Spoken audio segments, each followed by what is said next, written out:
Hello crafty friends, this is the Paper Chef here. In today's tutorial, I'm going to show you how to use the Brother ScanNCut to create a stamping mask. The concept is that you will use the mask to be able to quickly color in your little piggies or any stamped image you have while leaving the outer part white. Okay? So the best way to learn how to do this is for me to show you. Okay, so we're just going to go ahead and get started. And prior to this tutorial on the Brother ScanNCut, I have stamped one little piggy, okay, in black ink onto Whisper White cardstock. Now I'm going to go ahead and put that little piggy onto the Brother ScanNCut mat. If you're not sure how to just scan and cut stamped images in general, then be sure to watch my tutorials on This Little Piggy Loves the Brother ScanNCut, because in those tutorials I show you how to cut stamped images. This one's going to go a little step further. We're going to scan in this image. We're going to save the outline of the piggy so that we will have a reusable mask that we can cut out in the future. Okay, the mats are not very sticky sometimes. I'm on my 13th or 14th mat, and I'm just using painter's tape, by the way, just to hold down the images. Okay, I'm going to go ahead and adjust my camera now a little bit so I can tilt it and you can see my Brother ScanNCut. Okay, so there we go. I'm going to load the mat using this button here. I'm just going to go ahead and go to the home screen. Okay, you have two options. You have pattern and scan. We're going to scan the little piggy and we're going to save it. So we need to use the scan option. Because we're saving this little piggy to use as a stamping mask, we're going to go ahead and use scan to cut data. We're going to go ahead and press start, and we're scanning in black and white recognition mode. That's because the image has well-defined lines. We can use black and white recognition mode.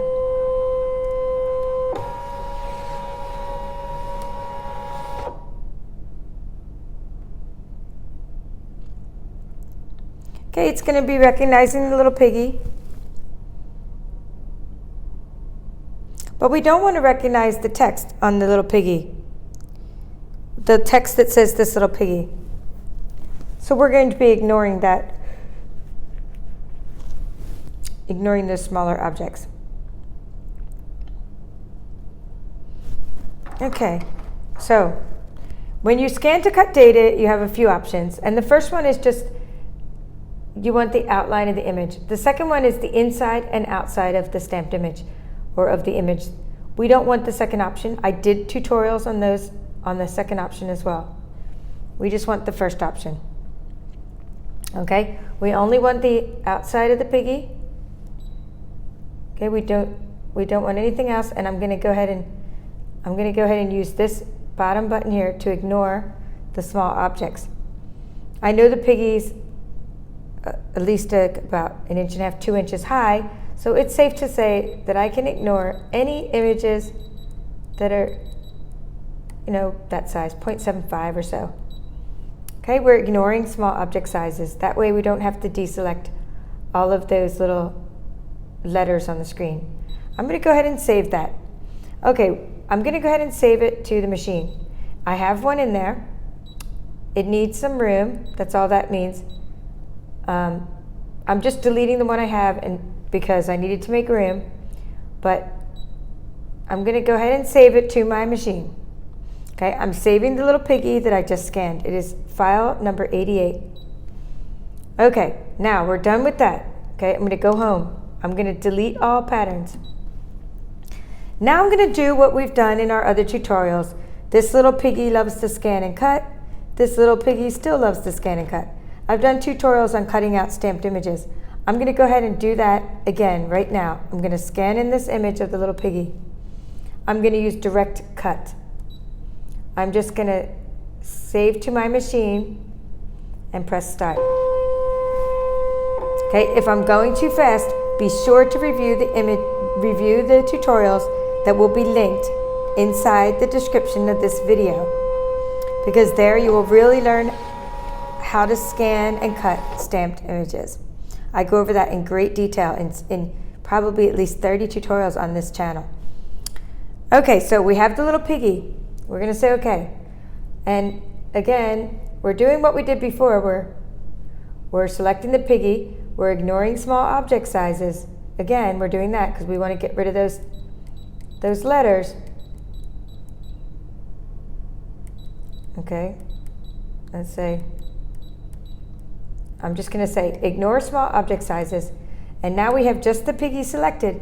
But this time, very, very important, I want an outline distance of 0.04. I'm going to select this button here. And I'm going to have an outline distance of 0.04. Okay, that's what I'm doing. I'm adding a white outline distance around the piggy. And I'm going to say okay. And I'm going to go ahead and cut that piggy. Now, when you use Whisper White cardstock, which is what I'm using, I like to use a blade depth of 4, and I'm going to show you that. Okay, I just used a blade depth of 4 with a standard blade. Okay, so we're going to unload the mat. I'm going to say okay. To get the piggy off the mat, I just like to bend the mat a little bit and peel the piggy off. All right, we're done with the Brother ScanNCut for now. I mean, we're not done with it, but we have our image, and now the concept is we need our mask. We need our mask that is going to be just the outline of the piggy, so that when we color with our mask, we're not coloring the white outline distance. All right, so what I need now, and what you need is a piece of white cardstock. And you may be asking yourself, why are you using white cardstock for a mask? Well, you can also use Mylar. I'm going to show you that while this is cutting. You can actually move the saved image anywhere you want on the mat, but I'm just going to go ahead and put, just for the sake of simplicity, I'm just going to put the white piece of cardstock for my mask right in the same spot, because that way I know it's going to cut out. Okay, I'm going to load the mat. I'm going to say okay. Now, we're going to go home. The reason we're deleting this one, the one I just deleted had a pattern, it had an outline around it. Okay, that's why I deleted that. We didn't want to save this image. We want the image that we first scanned in that did not have an outline distance around it. Okay, what I'm going to do is go to pattern. I'm going to saved data because I saved this pig earlier. Saved data. I saved it on my machine. I had to make room, but I did save it on the machine. It's the last file. It was number 88. There's my pig. I'm going to zoom in and show you. Okay, that's my mask. That's what I'm going to be using. Okay, I'm going to go ahead and say start. I actually have to exit out of that. Okay, okay, and cut. And now I can say start. Okay, we haven't done this one before, but we have cut out stamped images before. So now you're going to see how I can mass produce and why I make masks and how they help me mass produce my projects, because I'm going to go ahead and unload this, and now I have, see, this little piggy mask. I'm going to peel it off. I'm going to leave the painter's tape on because it does help me for stability. And I'm going to move that away from. All right, so here is the set we're using. This Little Piggy by Stampin' Up. It was in last year's annual catalog, and it was so popular that they put it in this year's annual catalog once again. It's still my single favorite stamp set. It's so whimsical and cute, and you can do so much with it. But best of all is like the coloring that you can do with it and how easy that is. Okay, so I'm going to go ahead and lower my camera now, and I'm going to show you these techniques in more detail. Let's tilt my camera down. All right, so first thing is that I use sponges. I take the color, like right now I'm going to use Petal Pink, and I keep my little sponges in bags, and then I use these little sponges, okay? It just Velcros on there. Okay, next thing I do is I open up my stamp pad. Actually, this was my old stamp pad. This was powder pink, which I also have. Last year's ink color. This year I'm going to use Petal Pink.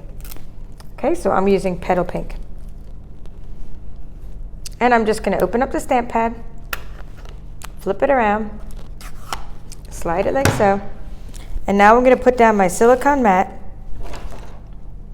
for doing some coloring just to protect my table, doing some sponging.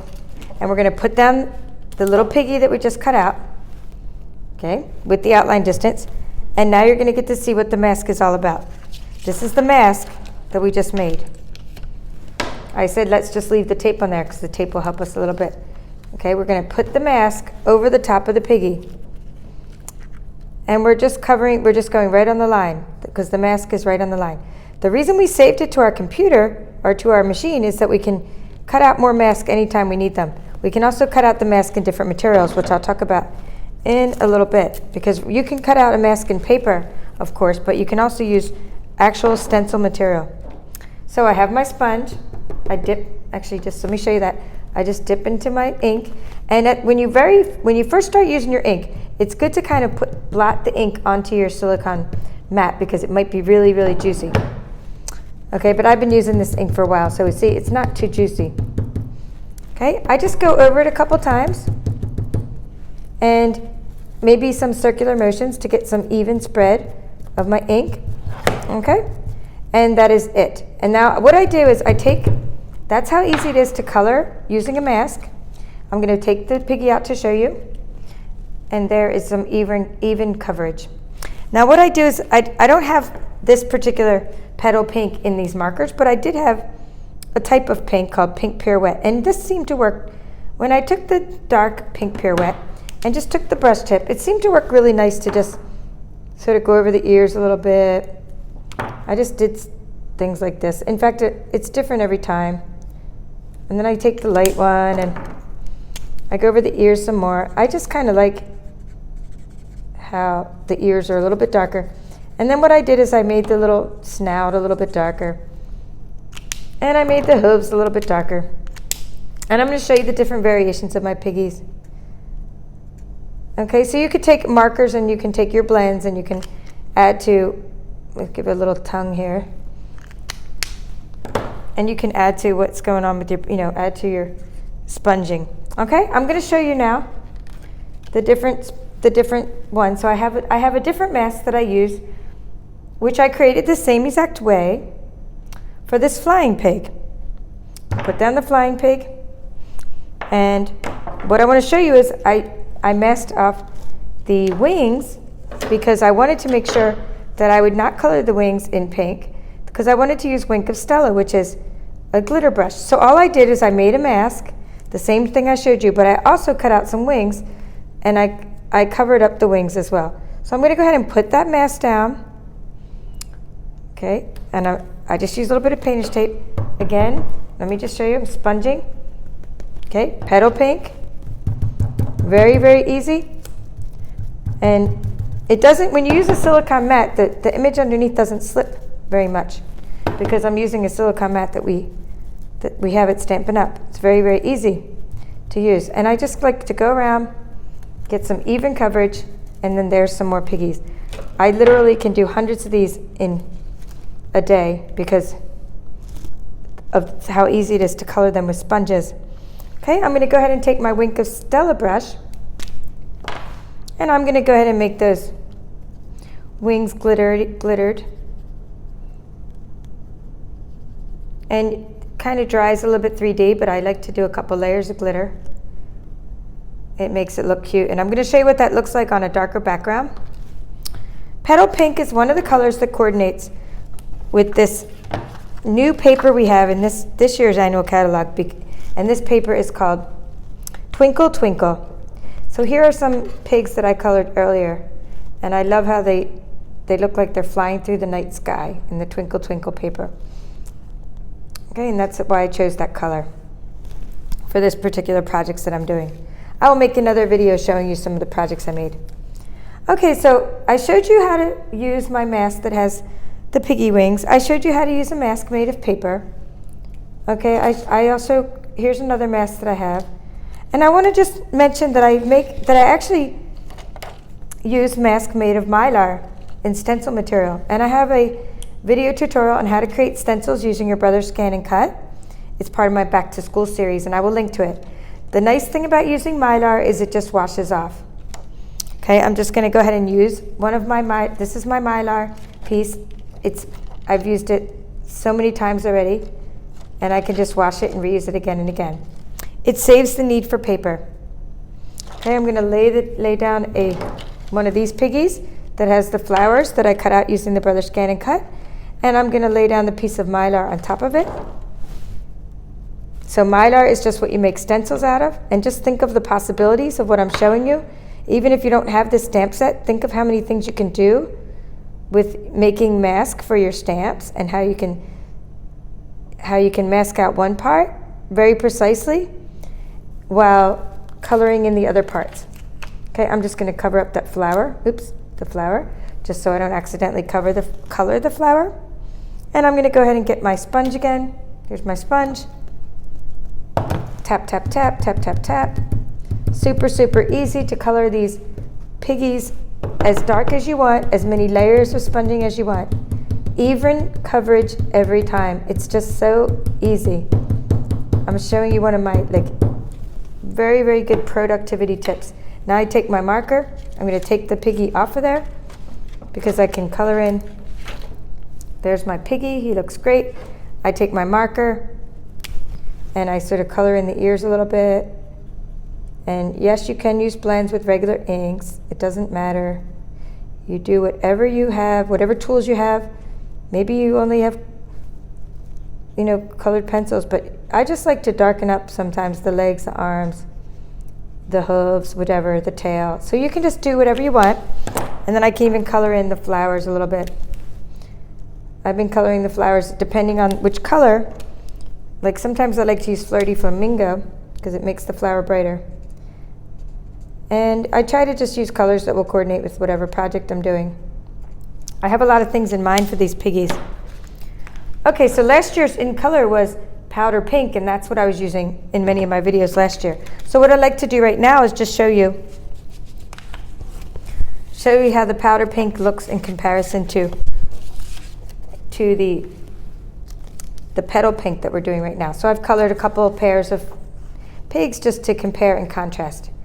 And I have a nice light here, so I hope you can see the differences. Okay, so the petal pink I'm using right now is the one on the left, and the powder pink is the one on the right. So petal pink is much more orange. It's much more orangey of a pink, but it does look really good on the pig. And the powder pink is a pinker color. Okay, but the reason I'm using the petal pink on the left right now is because this coordinates with the paper, the Twinkle Twinkle paper I'm using. Okay, one more time just to compare. This one's a little better comparison, is the left. Let me just close my ink so you can see what I'm saying because I do speak fast. Okay, petal pink is on the left, petal pink. And powder pink is on the right. Okay, petal pink, powder pink. Okay, I used a mask and I colored those in. Okay, so that just gives you an idea of how you can color your pigs, well, it'll look really good. You can also use pink pirouette if you have the blends to color your pigs. Sorry for dropping my microphone. Lastly, when it comes to using the Mylar stencils, be sure to watch my tutorial because you can't just use your regular blade like you would normally for your ScanNCut. You need to use the deep cut blade. The reason is the deep cut blade has a blade that's at a 60-degree angle and it can cut through thicker materials. So you're going to need the deep cut blade holder for that. And the blade holder does not come with the blade. So just to let you know, I was like, what's up with that? So you have to buy a blade and the blade holder to be able to cut these Mylar sheets. And I'll have links to my tutorial on how to cut stencils using the Brother ScanNCut. So I hope this was a great tip for you on how to use mask in your stamping so that you can mask out the parts that you don't want to color and only color in the parts you do want to color. Okay, that's it for now. Please feel free to comment and please ask me questions in the description if you have any questions. Bye for now.